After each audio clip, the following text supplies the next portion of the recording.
세상의 사람들은 기독교가 단지 윤리적 종교 또한 도덕적 종교로 머물러 있기를 바랍니다. 그 이유는 그리스도인들이 영생을 말하면, 그리스도인들이 부활을 말하면 그 자리에서 바로 자신들과 그리스도인들, 또 이 세상을 바라보는 자들과 하늘을 바라보는 자들의 큰 구분이 생기기 때문입니다. 그리스도인들이 나는 부활을 믿습니다, 나는 부활할 것입니다를 선언하는 순간 이 땅에서의 삶이 전부가 아님이 드러나게 되는 것이고, 또한 이 땅에 살아가는 사람들은 부활할 수 없으니 그들의 삶은 유한합니다라는 것을 간접적으로 표현하는 것이기 때문입니다. 그렇기 때문에 사람들은 부활을 이야기하지 말아라, 그냥 당신들이 도덕적 종교로서 착하게 살면 됐지 왜 자꾸 영생을 이야기하는가 라고 하며 불편해하는 것입니다. 그러한 측면에 있어서 예수님을 믿는 사람은 부활을 믿는 사람이고, 예수님을 믿지 않는 사람은 부활을 믿지 않는 사람입니다. 또 반대로 이야기하면 부활을 믿는 사람, 부활을 내가 믿는다 라고 이야기할 수 있는 유일한 근거는 예수 그리스도가 되는 것이고, 그렇고 또 내가 예수님을 믿습니다 라고 말하면서 예수님을 믿는데 저는 부활은 잘 못 믿겠습니다 라고 이야기하는 사람은 사실 예수님도 믿지 못하는 것이 된다라는 설명입니다. 이러한 상황에서 사도 바울은 오늘 본문에서 이 기독교의 핵심인 부활 자체를 조금도 타협할 수 없다, 부활은 기독교의 핵심 가치이자 전부다, 예수님과 부활은 뗄래야 뗄 수 없기 때문에 이 부활은 강조되고 또 강조되어야 된다라고 선언하고 있는 것입니다. 12절입니다. 그리스도께서 죽은 자 가운데서 다시 살아나셨다 전파되었거늘 너희 중에서 어떤 사람들은 어찌하여 죽은 자 가운데서 부활이 없다 하느냐. 당시 고린도 교회 안에는, 이 교회 안에 들어와 있는 사람들을 얘기하는 겁니다. 교회 안에서 부활을 거부하는 사람들이 있었습니다. 이게 당시 헬라 철학의 영향이다라고 볼 수 있는데요. 그 당시에 이 이원론, 그리고 이 헬라 철학, 그리스 철학에 깊이 빠져 있었던 사람들은 육적인 것은 타락하고 부족하고 한계가 있는 것이고, 영적인 것은 온전한 것이다 라는 사상이 강했습니다. 그래서 쾌락주의 이런 사람들은 어차피 육은 아무것도 아니기 때문에 내 쾌락을 마음대로 해도 된다, 이런 주의였다라는 것이죠. 육과 영을 완전히 분리하였기 때문에요. 그래서 영생이라는 것, 구원이라는 것은 우리가 완전한 영적인 존재가 되는 건데 이 취약하고 비참한 육신을 던져버리고요. 근데 지금 기독교가 얘기하는 거는 이 육신의 부활을 이야기하니 도저히 이건 우리가 받아들일 수 없다라고 이야기하는 사람들이 있었다라는 것입니다. 사실 오늘날 교회 안에도 부활을 막연하게 우리가 영이 둥둥 떠서 천국에 가는 거라고 생각하는 사람들이 많습니다. 육신의 부활이라고까지 잘 이해를 못하는 거죠. 헬라 철학의 영향입니다. 우리는 몸의 부활을 하는 존재입니다. 그래서 예수님께서 부활하신 뒤에 자신의 손을 내미시며 내 손을 만져라, 내 못자국을 봐라 라고 말씀하신 부활의 몸으로 오신 이유가 그 측면이 있는 것입니다. 물론 우리가 오늘날 이 땅을 살아가는 육신과는 다른 부활의 육신, 부활의 몸을 입게 된다라는 측면에서 우리의 몸은 이 땅을 살아가는 몸과는 다를 수 있겠으나 이 몸이 완전히 부활한다라는 사실은 성경에 기록된 사실이고 진리다라는 사실을 기억하여야 하는 것입니다.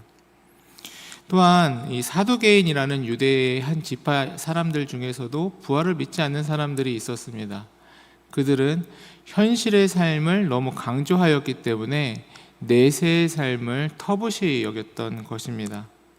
아무튼 이 고린도 교회 안에 다양한 사상과 다양한 배경의 사람들이 들어와 있는데 부활 자체를 거부했었던 사람들이 있었다. 그러한 자들을 향해서 부활은 있다라고 이야기를 하고 있는 것입니다. 스스로가 똑똑하다, 스스로가 합리적이다라고 말하는 사람일수록 부활은 믿기가 어렵지, 이거는 신화와 같은 이야기지라고 말할지 모르나 하나님께서 주신 하나님의 지혜로서 우리는 부활을 받아들이고 믿어야 된다, 사도 바울은 선언하고 있습니다. 그에 대해서 이제 이렇게 얘기하는 것이죠. 13절 14절입니다. 만일 죽은 자의 부활이 없으면 그리스도도 다시 살아나지 못하셨으리라. 그리스도께서 만일 다시 살아나지 못하셨으면 우리가 전파하는 것도 헛것이요 또 너희의 믿음도 헛것이며. 바울은 헛것이라는 단어를 2번이나 사용합니다. 이 헬라어 단어는 속이 텅 비어있는 상태를 의미합니다. 화려한 포장지, 대단해 보이는 무언가가 있지만 그 안에는 아무것도 없는 빈 상자. 사랑하는 교우님들, 만약 우리에게 부활이 없다면 우리가 이 새벽에 나와 기도하는 것이 어떠한 의미가 있겠습니까? 누군가가 봤을 때는 고상해 보일 수 있죠. 새벽마다 나와서 자신을 수련하네, 자신의 몸과 마음을 가다듬네, 새벽마다 나와서 다른 사람들과 다른 영적인 것을 바라보네. 이런 고상한 포장지가 있을처럼 보일지는 모르겠으나 진짜 부활이 없다면 우리가 이 아침에 나와 기도하는 것이 무슨 의미가 있겠습니까? 하나님께서, 예수님께서 오늘날에도 살아계신 것이 아니다. 왜냐하면 부활하신 것이 아니니까. 2000년 전에 돌아가시고 끝났다 한다면 그거는 우리 만족에 불과한 것입니다. 왜냐하면 그냥 그거 과거를 계속 추억하고 싶은 것뿐에 불과한 것이죠. 2000년 전에 그런 존재가 있었대, 우리를 너무 사랑하다가 돌아가신 분이 있으셨대, 그분의 사랑이 너무 감동이야, 그래서 나는 그분의 사랑이, 이 감동적인 스토리를 그냥 매일 생각해 볼래, 이런 수준에 불과한 것이죠. 근데 우리의 신앙은 그런 수준이 아닙니다. 과거 돌아가시고 훌륭하신 분을, 그분의 뜻을 기리는 수준이 아니다라는 말입니다. 예수님께서는 오늘도 살아계시고 우리와 함께 하시며 우리의 눈동자들을 바라보시며 우리의 이야기를 듣고 계신 부활하신 예수님이시다라는 사실입니다. 그래서 어떻게 우리가 다른 이방 종교와 차이가 없을 수 있겠습니까? 우린 너무나도 분명한 차이를 갖고 있는 것이죠. 우리는 오늘도 살아계시고 오늘도 나랑 동행하시는 예수님을 믿는 종교이기 때문입니다. 그렇기 때문에 이 부활을 믿고 부활을 바라보고 부활을 인지하고 살아가는 사람들은 하루하루가 다릅니다. 15절부터 16절입니다. 또 우리가 하나님의 거짓 증인으로 발견되리니 우리가 하나님이 그리스도를 살리셨다고 증언하였음이라. 만일 죽은 자가 다시 살아나는 일이 없으면 하나님이 그리스도를 다시 살리지 아니하셨으리라. 만일 죽은 자가 다시 살아나는 일이 없으면 그리스도도 다시 살아나신 일이 없었을 터이요. 우리가 하나님의 증인으로 발견되고 살아가고 있다, 이야기를 하고 있는 것입니다. 만일 부활이 없다면 우리가 거짓 증인으로 발견된다는 이야기는 부활이 있기 때문에 우리는 거짓 증인이 아니라 살아있는 증인이다. 왜냐하면 우리의 매일매일이 하나님이 그리스도를 살리셨다, 그리스도는 살아계신다라는 증거이자 확신이기 때문이다 라고 이야기를 하고 있는 것이죠. 부활의 가장 확실한 이유는 무엇입니까? 우리 그리스도인들입니다. 과거 예수님께서 부활하셨다라는 것을 오늘도 부정할 수 없는 가장 확실한 사건으로 받아들이는 이유는 무엇입니까? 예수님의 12제자의 드라마틱한 변화입니다. 그 겁쟁이들이 예수님께서 십자가에 돌아가셨을 때 그 예수님을 다 피해 다니던 자들이 부활하신 예수님을 만난 이후 180도로 변화하였습니다. 그들은 더 이상 죽음을 두려워하는 존재들이 아니었습니다. 그들을 그 무엇으로, 그 어떠한 칼이나 협박이나 심지어 죽음이라 하더라도 그들은 결코 스스로가 증인되는 일을 멈추지 않았습니다. 왜?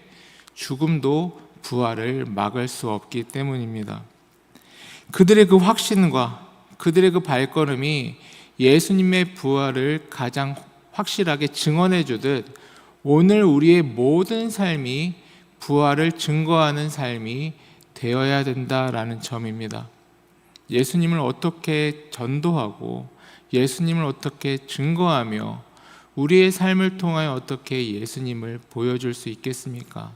그것은 세상과 다른 나의 눈빛, 세상과 다른 나의 삶, 세상과 다른 나의 결정과 나의 말과 행동, 그 모든 것이 하나님을 증거하고 하나님을 바라보며 부활을 얻은 자답게 살아가는 모습을 갖추고 있어야 된다라는 점입니다. 그 삶을 통하여 예수 그리스도의 부활이 증거되고 오늘날에도 살아계신 하나님이 우리 이웃에게, 예수님이 필요한 자들에게 전달될 것이기 때문입니다.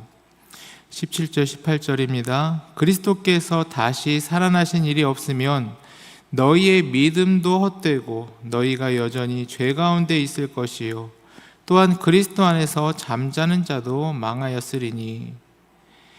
다시 헛것에 대해서 이야기를 하는데, 그것은 예수님이 부활하지 못하셨다면 우리의 모든 것은 헛것일 것이다.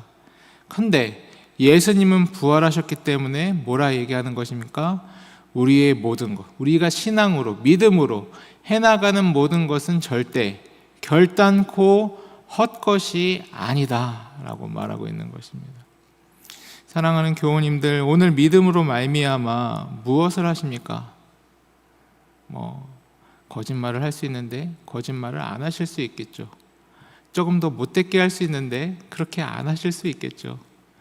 내가 전혀 희생하거나 사랑하거나 섬길 필요 없는데, 손해볼 필요 없는데 사랑하고 섬기고 손해보시는 일들이 있으시겠죠. 그것은 헛것이 아닙니다. 왜냐하면 19절, 만일 그리스도 안에서 바라는 것이 다만 이 세상의 삶뿐이면 모든 사람 가운데 우리가 더욱 불쌍한 자이리라. 만약 그리스도의 부활이 없다면 우리의 섬김, 사랑, 손해보는 것, 또 이렇게 나와서 애쓰고 하나님과 함께 하나님께로 달려가는 것, 이 모든 것이 부활이 없다면 다 헛것이고 다 불쌍한 일일 것입니다. 아무 의미 없는 일이니까요. 하지만 부활은 있습니다. 그 얘기는 무엇입니까? 우리의 그 모든 희생과 사랑, 섬김, 또 하나님 앞에 나아가는 이 모든 믿음의 행위들이 의미 없는 헛것이 아니라 사실이고, 우리가 이 세상의 모든 사람들 중에 불쌍한 자가 아니라 가장 영광스러운 자들이며 가장 복된 자들이다라는 것을 선언하고 있는 것입니다. 오늘 기도의 자리, 우리 복된 자리로 나오셨습니다. 기도의 자리에서 하나님, 내가 너무나도 큰 은혜와 사랑인 이 부활을 품에 안았는데 이 부활을 얻은 자 같이 살 수 있도록 인도하여 주십시오. 나에게 그 확고한 믿음과 부활의 삶과 부활의 기쁨을 허락하여 주십시오. 그리하여 우리 걸음걸음이 헛된 걸음걸음이 아니라 영원한 가치의 걸음걸음, 우리가 이 땅에서 가장 불쌍한 자들이 아닌 가장 영광스럽고 가장 복된 자들로, 가장 기쁜 자들로, 가장 행복한 자들로 살아갈 수 있도록 인도하여 주십시오. 그 은혜가 오늘 기도의 자리에서 또 오늘의 삶 가운데서 충만하시기를 주의 이름으로 축원합니다. 함께 기도하시겠습니다.